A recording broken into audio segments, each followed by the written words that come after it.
Welcome back, realvacantland.com. This is Luke Smith. I've got another property for you.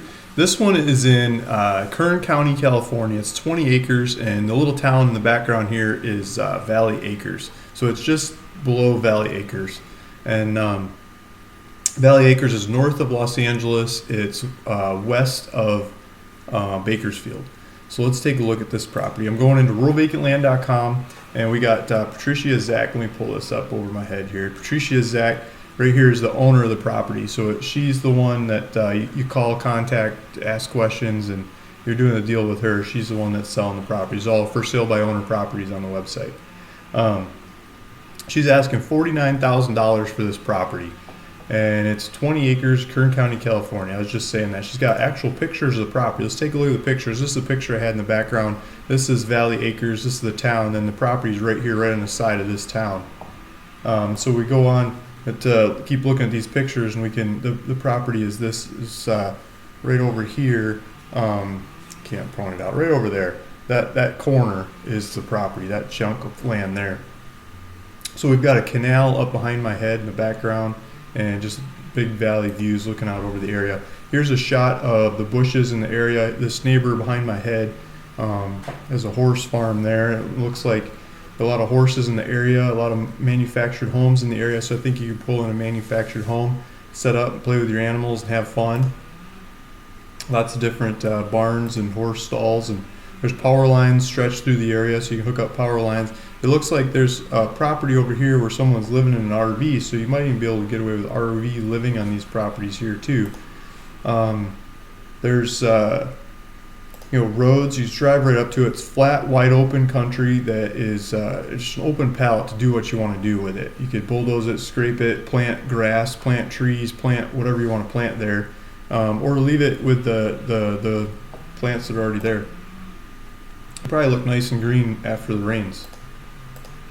So as we keep going through, we've got a bunch of pictures of the area. Here's a shot of the kinds of roads we have in the area. In the background here is a power station. Not a power station, what do you call it, like a substation, like an electrical substation, where you could theoretically tie in a solar system or a wind farm or some kind of energy generation. Potentially you could tie it into this substation, and I'll show you how the neighbors put in a solar system on a similar sized property and probably tagged it into this substation as well. So here's some pictures of the substation. Here's the power line running in and out of the area, powering up the area, hooked to that substation. Here's a picture of the water lines that are there at the property. So there's a good water line that's running through the area. I don't know if the kids are playing with making some box cars or something, running around and crashed and left one there, or what that is. Maybe a box fell off a truck, I don't know. But here's a picture of some of the roads in the area. Some more pictures of the roads and some fence posts and some bushes, and just an idea of what this countryside looks like if you go over there and take a look at this property. So here's a neighbor who's got some fencing up some of the property. Here's a neighbor with mailboxes and trash cans out there. So I think you got, this is the kind of trash can that the truck will come through, lift up, and dump in the back. So I think you've got classic trash service here. At least the neighbors have trash service to the property, so I don't be surprised if you get trash service here. And then the mailboxes tell me that you can get your mail out here. And then the power lines tell me that there's power lines out here too. So the neighbors are figuring it out and making it happen. I think you can too. Here's a road going through Valley Acres towards the property. It shows you where you're heading out that way. We got a bunch of maps of where this property is, and different kinds of relations with the shape of it and everything else. And so this picture behind my head here, kind of wish I could blow this up some more. Maybe I can hit some different buttons and make it bigger. Let's see if I can get out of the way. Boy, I'm right in the way on this one. I'll just do this. Okay, so right here, this is the plat map. In the background, this is the plat map, and it's called Elk Hills Oil Acres. And I was looking at this, and I was scratching my head, and I was looking at it, and I was scratching my head, and I'm thinking, if you understand this map, this whole 20 acres that she's got up for sale is split up into 20 different 1 acre lots on the map, and they've got numbers like lot number 61, 62, 63, 64, and then 72, 71, etc. to okay, 65 to 72 and 73 to 80. I mean, there's 20 of them there. There's 20 different lots that are 1 acre each, and they're platted out. You might want to check with the assessor, and maybe there's something to do with the neighborhood. But I mean, it's got dotted lines in there, so they have either been officially merged back together, or they just unofficially never totally got split apart, but they're platted out. And so this map, having them cut up like that, to me, I think that's fitting the 1972 Map Act that allows you to split this property up. And so I think, I'm not 100% sure, you want to do some more due diligence on it, but I think you could buy this thing and sell it 20 different ways. So you could sell 20 pieces. Like these other lots over here, these are all 1 acre lots, so the neighborhood's all made up of these 1 acre lots. And we got this one out on the side of town. So if you're thinking of getting into the land splitting business, this, you could sell this one and sell this one, and you sell each one of them separate. And the economics goes bananas, right? You get to sell to 20 different people instead of one, and 20 different people can use it instead of one. And you could put 20 different mobile homes on here instead of one. You could put 20 different manufactured homes on here instead of one. You could put 20 different families here instead of one. And so that allows you to sell it for a whole lot more money. And you could sell them as 2 acres or 4. You could sell them. You don't have to sell them singly. You could sell them in whatever formation that they sell in. You just keep changing your marketing as they sell. So you could offer 2 acres and 4 acres and 5 acres and 10 acres or something. Have a bunch of different sizes. If people keep taking the 1s and the 2s, you can just keep making more 1s and 2s and cut up the bigger ones because they're already cut up.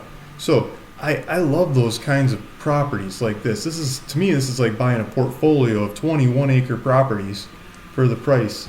And I haven't gone to look at the price of what a 1 acre one goes for in the area, but I bet you it'd be pretty entertaining. So this is 20 acres that I think you can sell off as 1 acre a piece, but please go verify that before you just do it. Let's see if they got the legal description in here. Yeah, legal description. They got the legal description, but they don't have all the different lots, whatever the lot numbers are. But I mean, you could just write the legal description as City Elk Oil, EKHOIL, Echo Oil Block H lot, and then you put the lot number that's on the plat map, lot 71, lot 72, lot 73. You just fill out that plat map, fill out that legal description. When you sell the property, you just sell off pieces of it. You got a whole bunch more transactions to happen there. So we've got Google Maps to go look at the property. We've got taxes, $194 a year, and then just more information about the property here.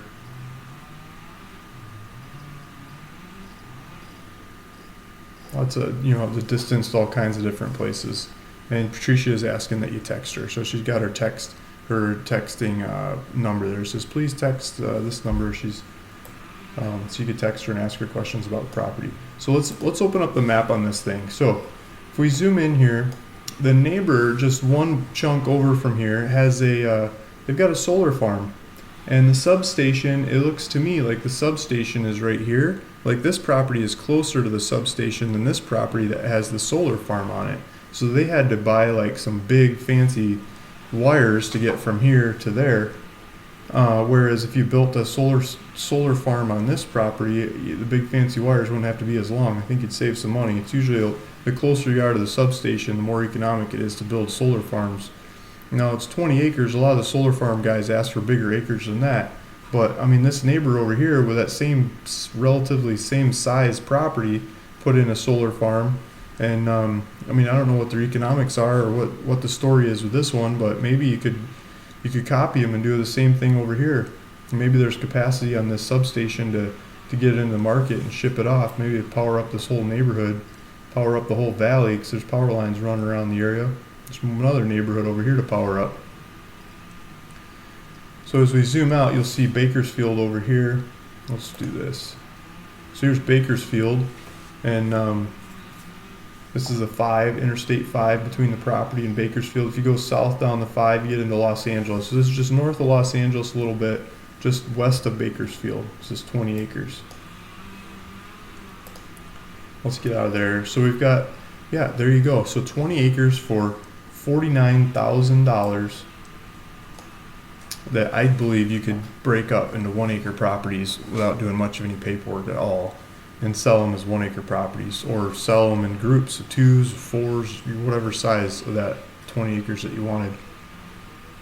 Thanks for listening. Thanks for watching. This is Luke Smith at ruralvacantland.com. If you want to go learn more about this property, hit that link in the description below. It'll take you back to the website, and you can contact Patricia and see if you guys can come to a deal, make it happen. Thank you. See you in the next one. Bye.